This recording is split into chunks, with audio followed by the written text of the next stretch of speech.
Alright, let's dig into these supply stations. This is our most basic setup.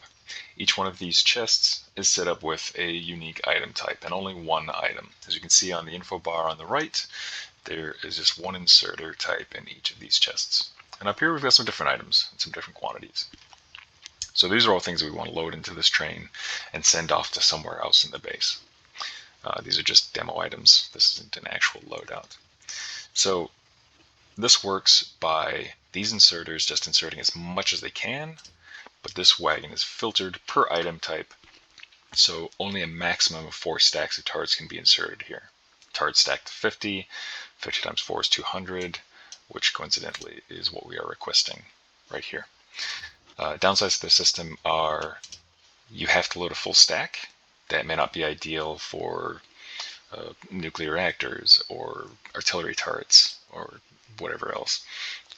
If you want to insert less than a full stack, you need some combinators to pull that off reliably. Another issue with this is it's tedious to change. Changing the wagon slots and changing the chests. That doesn't sound very automated to me. I'm not really a fan of it. But this is a really small footprint. You can put it almost anywhere and it will work reliably. So it's not bad overall. Let's see how it performs. I have a little test set up here, which overlays nicely. We'll throw some bots in here.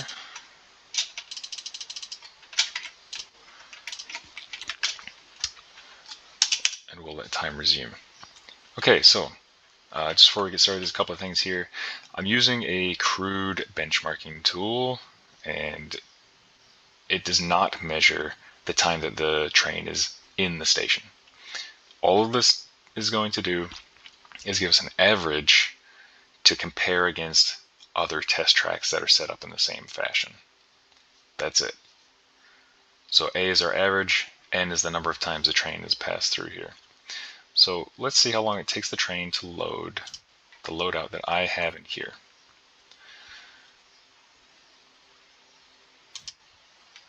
And the loadout that we have is 200 turrets, 1,000 ammo, 500 repair packs, 300 blue belts, 200 red belts, 100 yellow belts, and then varying quantities of inserters.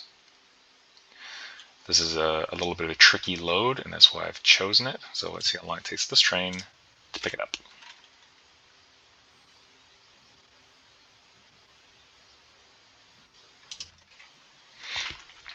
This is, again, our filtered cargo wagon, and the leave condition is set to full cargo. Now when you set a train to full cargo and it's got limited slots, it will ignore these slots. So once these are all full, this train's ready to go. You can see that it's taking a little bit of time to load this 1,000 ammo. Not because the bots are slowly dropping off parts, but because there's only a single inserter that is running to fill 1,000 of one item. So this isn't a super fast system. Let's speed it up a little bit and see what our average is like after a few runs.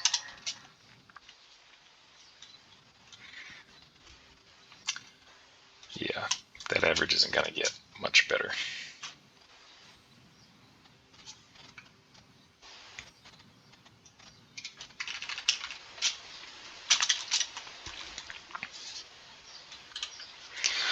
So, about 2,000 or 2,200 ticks. Not great. Let's take a look at the next one. Alright, let's take a look at the intermediate loader. So, as we saw in the basic loader, and loading a large volume of a single item type is pretty slow. So instead, what if we divide those demand signals, all the items that we want to put on the train, by the number of inserters and have them all work on it at once, or have them all working on something at once anyway. We can make the process a lot faster.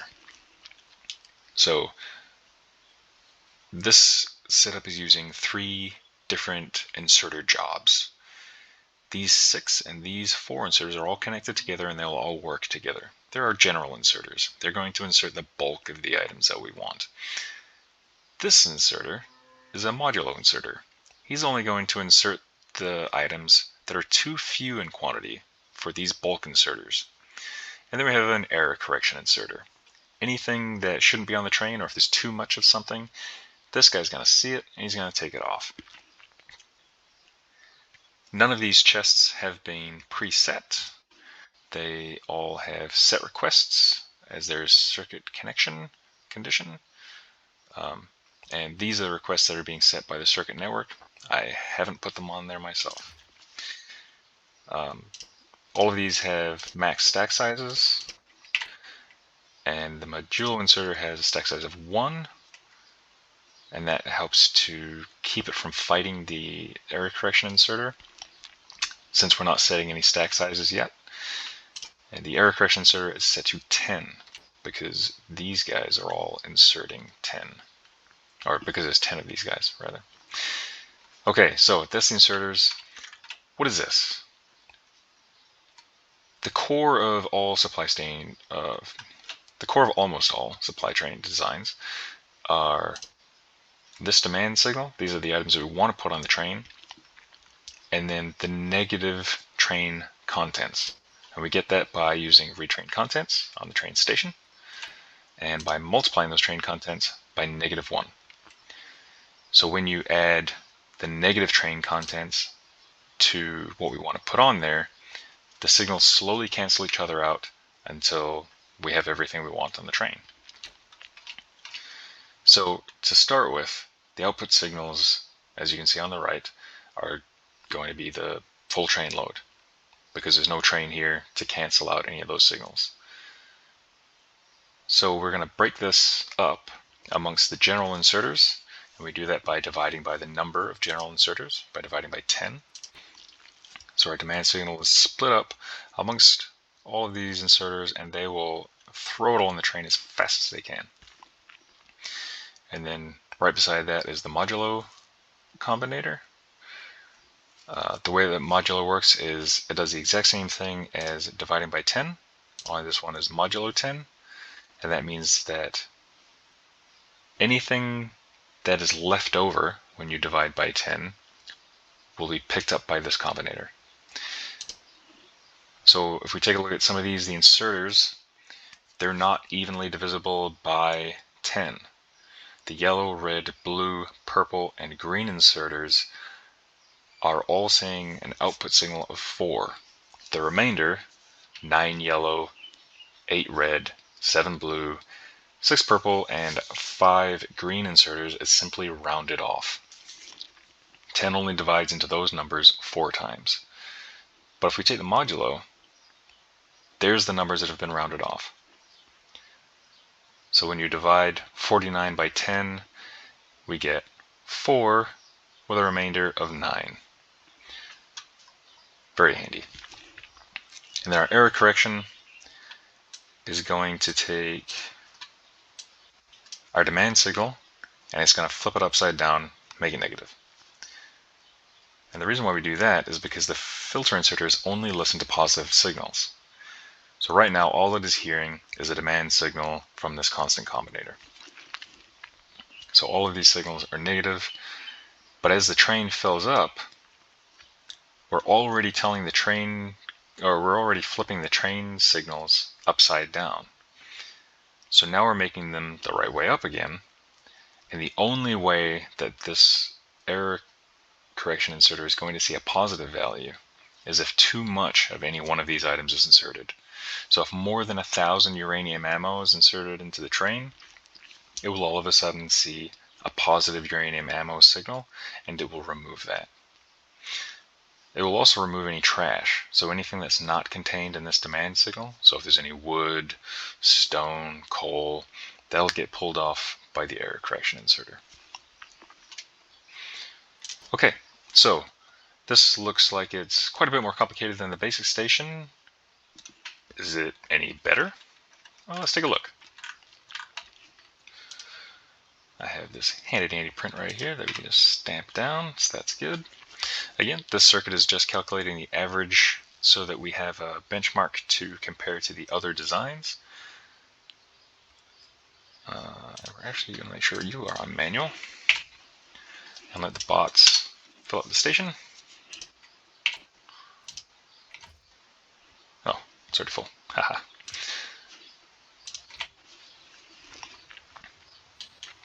Alright, so the train just arrived at the station. There's nothing on the train. The station is in the exact same state that it was before, except our modulo inserter. The first signal it sees is the yellow inserters, and so it swings to put some of those in there. The first signal that the other filter inserter sees is not uranium ammo, it is yellow belts. We can take a look at the filter and we can see yellow belts on there too. And the reason why is because yellow belts is the first item in the list of items in the game. And that's how they choose what to load first. If the demand signal had been for wooden chests, they would load wooden chests before anything else. Okay, so let's tick through a little bit. There's no cargo wagon filters. And the items appear on the train. Awesome. So we've got our first swing. That is coming into our arithmetic combinator to get multiplied by -1. That'll get added to the items that we want to put on the train, and that will reduce what all these other combinators see. There's our next tick. And so we're not seeing any positive signals for yellow belts anymore. I've actually inserted too much. Fortunately, the error correction inserter is going to see that, and he's going to start taking off the excess. Now, because there's 10 inserters and each one inserted, was it 1 or 2? Each one inserted too many yellow belts. This guy will just swing twice, and that will be corrected. So we can see the train contents here. There's the first 10 that have come off. And there's the last 10. So the error correction inserter just fixed that.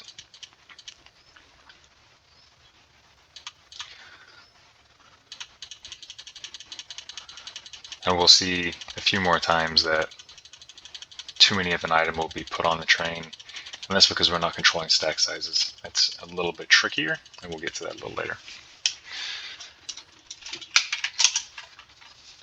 So I've got the game running at 1/4 speed. There's a lot of bots flying around, unfortunately.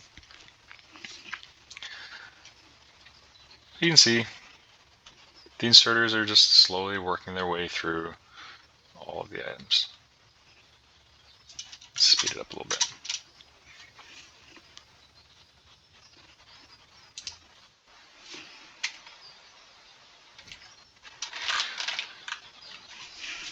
Less than 1,000 ticks for this measurement.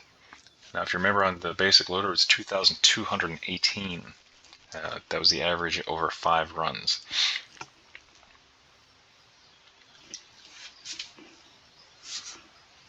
So we'll see what this one does over 5 runs.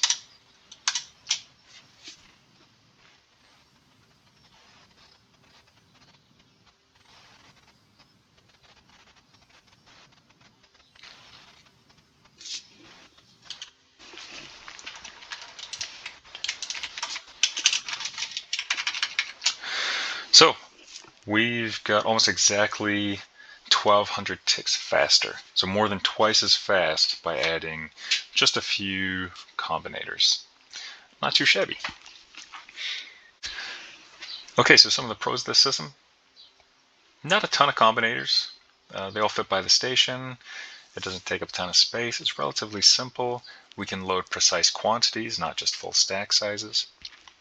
It's a lot easier to change the system. It's not as tedious as changing all the wagon filters and changing all the chests. We just change this one constant combinator and the rest takes care of itself. You can actually do this from across the map, which is handy. But some of the downsides are it's still not as fast as it could be.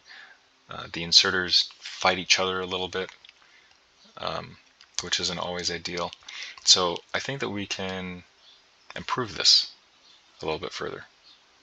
Let's take a look at another loader. Okay, and here's our intermediate loader with just a couple of stack sizes. We're going to set the stack size with the modulo inserter and the error correction inserter. So a couple of changes you can see right away. The error correction inserter is moved up here. That's just because we have an extra couple of combinators we need to put down. And then we have this combinator and this combinator. Otherwise, the station is exactly the same. We still have our 5 general inserters. We have our modulo inserter. We still have the demand signal come from the station, retrain content, multiplied by -1, added to this combinator, and sent to all the combinators that use the demand signal. So it's very, very similar, except this time on the red wire, any signal that is greater than 0 will be turned into an S signal for the modulo inserter, because it is now listening for the S signal. And then for the error correction inserter, it's the same thing, same combinator, anything greater than 0, give us an S, and that will get sent to the error correction inserter, which is listening for stack size S signal. So, not a big change. Let's see if it has much of an effect on the overall time. Put our stuff down, resume the game, the boxes fill up, and turn the train on.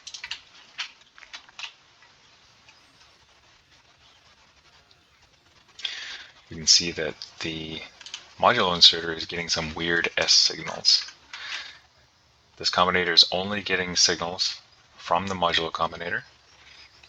The problem is that it's taking all those signals, all those input signals, all those inserters and the 9 blue belts, and it's turning them into S signals, but then they get added together. So it's a little bit funky how that works, and as you can imagine, it's not quite ideal. We don't want the modulo inserter inserting 33 of anything.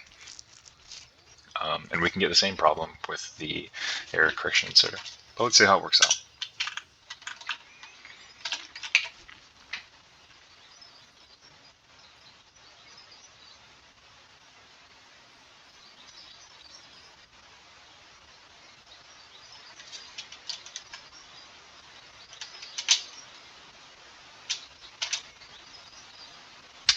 $15.39. Okay, so that is a good bit slower than the previous intermediate loader. That came in at 1016. Actually, I think it was 1116.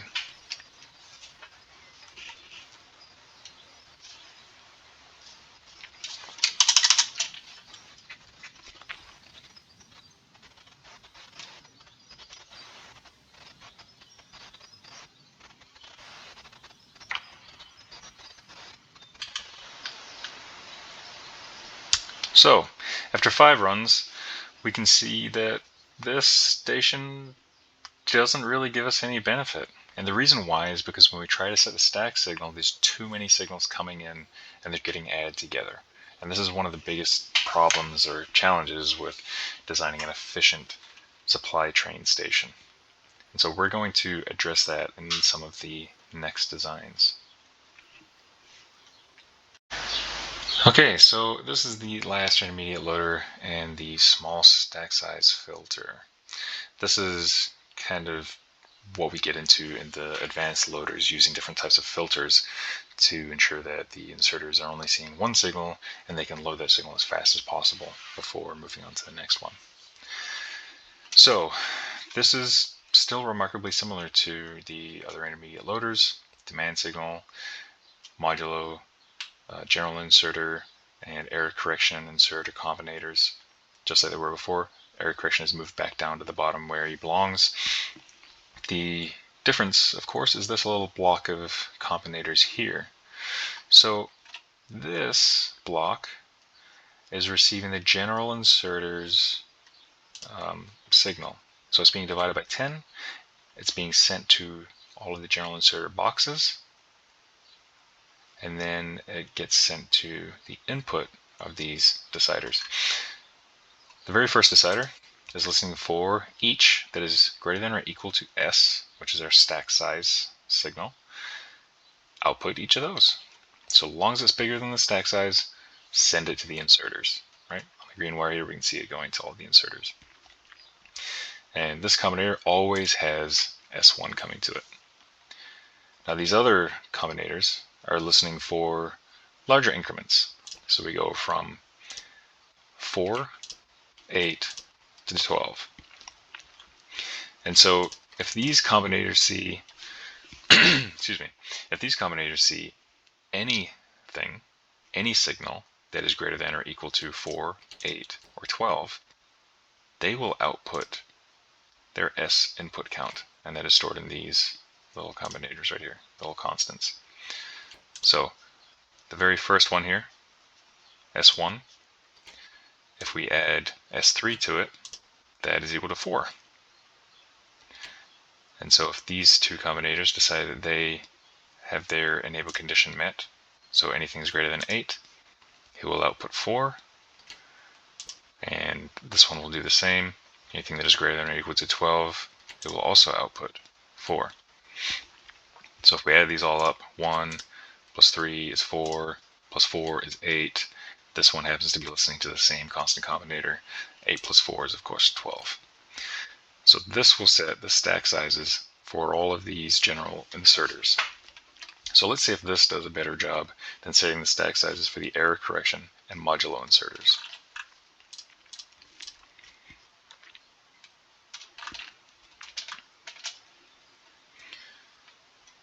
Oh, you're not going to want to place, are you? Cheeky.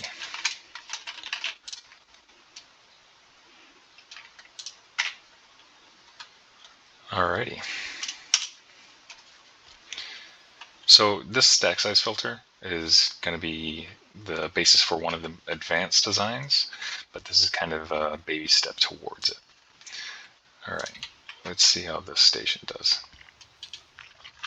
So, like I said, the demand signal comes through the general inserters combinator, which divides it by the number of general inserters, so they each know how much they're going to work with, and then it comes up here to this array.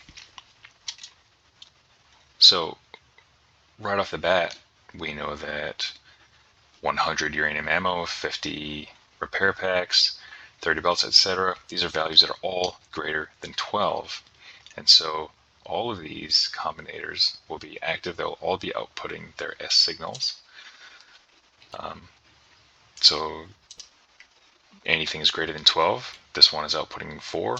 Anything is obviously therefore greater than 8. So we're outputting 4 more. And then 3. And that gives us our total of 12. So now this decider combinator is only outputting the signals that are greater than 12. All of these inserters are now going to load this train with those signals running at full pace. And then once there's nothing that's greater than 12 anymore, this decider will shut off and it will stop outputting S4, but there'll still probably be signals that are greater than 8. So this combinator will continue to output its S signal. So let's watch that roll through for just a moment.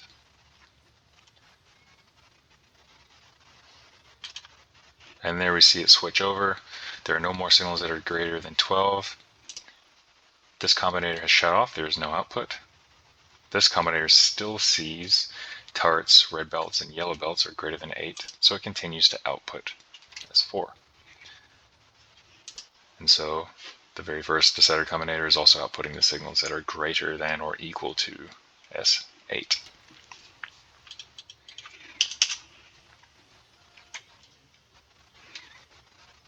Looks like the train is getting pretty quickly loaded. And another thing you might notice is that the error correction inserter didn't do much work there.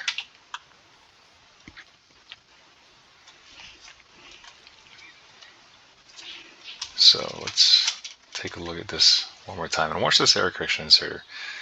It's not really doing anything at all.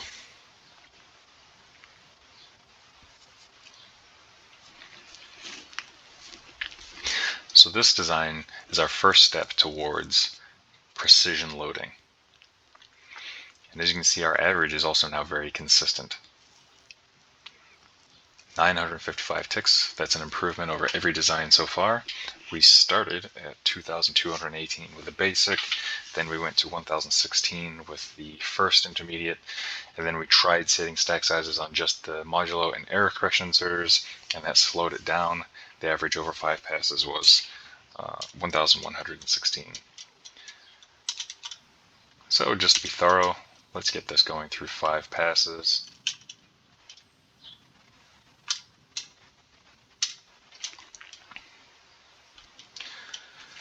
And that's it. It's consistent, it's precise, it's not thoroughly complicated, it's just building upon the previous designs. But that's it for part 1 of the supply train series.